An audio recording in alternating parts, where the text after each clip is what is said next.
గూడూరులో వైసీపీని వాసం సునీల్ కుమార్ అక్కడ ఈ బలం లేకుండా చేసేసారు. వైసీపీలో నుంచి మాట్లాడేటువంటి గడం లేకుండా చేశారంటే అట్లా ఏం లేదండి. ఇది ఏంటంటే ప్రజాస్వామ్య దేశం. మేమే హీరోలం, మేమే రాజులం. అదే ఎవరి పార్టీకి సంబంధించిన ఓటింగ్ వరకు ఉంటుంది, లేకుండా ఎందుకు ఉంటుంది? ఒకవేళ ఇప్పుడు ఊరికే తాతకాలిగా ఉండొచ్చు, కానీ రేపు ఎలక్షన్ ఏం వస్తే అది కూడా మూమెంట్కి వచ్చేస్తాం, రాకుండా పోదు. అంతేగాని అక్కడ మనం ఒక విమర్శించడం కాదు, కానీ మా పార్టీ చేస్తున్న కార్యక్రమాలు మేము అంటే నయానా భయానా అక్కడ ఎవరు కూడా నాయకులు కార్యకర్తలు ఎవరు మాట్లాడకుండా అట్లా సునీల్ కుమార్ భయాలు పెట్టే మనిషి కాదు. సునీల్ కుమార్ నయాలు చేసే మనిషి కాదు. నేను ఎవరితోన్నా ఫ్రెండ్లీగా ఉంటా. ఏదైనా రాజకీయ పరంగా వచ్చినప్పుడు మా నాయకుడిని వాళ్ళు విమర్శిస్తే ఖచ్చితంగా మొహమట్లేదు, ఎంత పెద్దోడైనా విమర్శిస్తా. దాంట్లో ముదిగాలను ములాజులు లేవు.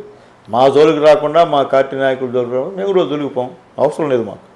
మేము అట్లా పగలు వస్తే వస్తే ఒప్పుకోం కదా. దాంట్లో మొహమట్లేదు. వస్తే దాంట్లో రెండో మాట ఉండదు.